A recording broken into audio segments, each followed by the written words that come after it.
Story number one, it is breaking news. Investigators just announced heartbreaking new details in that house fire we told you about in Montebello. Yes, we are learning that a person has died. CBS LA's Rick Montanez is there on the scene and has the latest for us. Rick, certainly not the news anyone wanted to hear.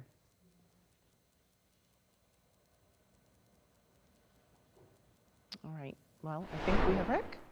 Montebello Fire Department arson investigating team. At this point, there is no danger to the community in the sense that there's an outstanding suspect. However, we are attempting to determine the cause of the crime. At this point, we're not naming anyone as a suspect, nor can we confirm the identities of the two persons that are at the hospital, nor can we confirm the identity of the person that is deceased inside the house. Chief, what can you tell us about one of the two burn victims that your officers found here, the male victim, took off running down the street around the corner to 7th and Los Angeles. What can you tell us about him? Witnesses, neighbors say that he apparently is the ex-boyfriend of the female victim. At this time, we are aware that that happened. Our officers did encounter somebody that was the victim of burns that they tried to get assistance for.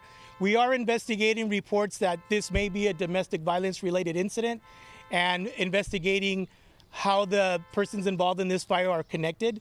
But our investigators are trying to determine that by talking to witnesses, by talking to neighbors, and by trying to talk to family members. Chief, can you talk again about the extent of injuries to the two people that were able to go to the hospital? At this point, I'm being told that their injuries they're listed as critical condition, but there's nothing else to report on them on this time. Chief, if you could talk about the investigation in terms of having arson out here in the fire department working with the police department? Of course. So at this point, it's a fire that's of suspicion origins. So we work closely with our fire department and their arson investigators to determine the cause of the fire, if there's accelerants used. That's an expertise that they have, so we depend on them for that. The Montebello detective homicide investigators, they will determine motive, connection with the persons involved, determine if this was an act of domestic violence or any other circumstances that led to this.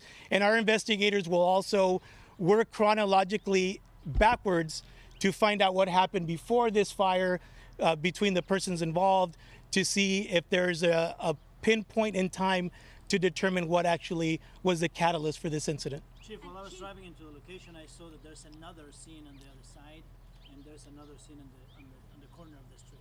Are they together? Can you tell us something about that? Yes, so there's additional scenes that are scenes of evidence. So they're blocked off because there's evidence there that's connected to the investigation.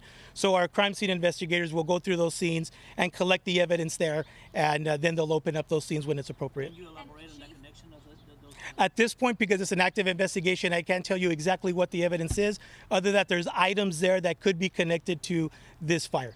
Chief, can you speak to what witnesses and sources have told us that as that male who was on fire with burn injuries was running away, he was also shouting at your officers something to the effect of "kill me, shoot me, kill me now"?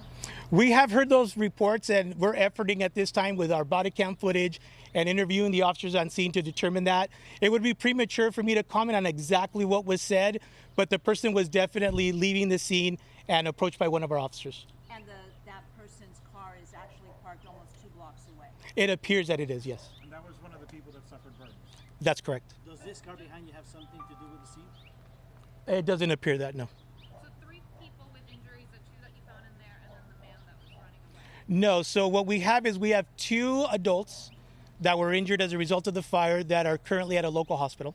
Okay. We have 1 victim who succumbed to the injuries who's still here at the scene. And then the person that was running away also injured as a result. So the person that was leaving the scene is one of the persons at the hospital. So in total, there's 3. 2 people at the hospital, and unfortunately 1 person that's deceased inside. And Chief, you're not ready to call the man that... And you've been listening to a news conference about a deadly house fire in Montebello. We know that 1 person died and 2 have been injured in that fire. We'll have much more on this story as this story develops.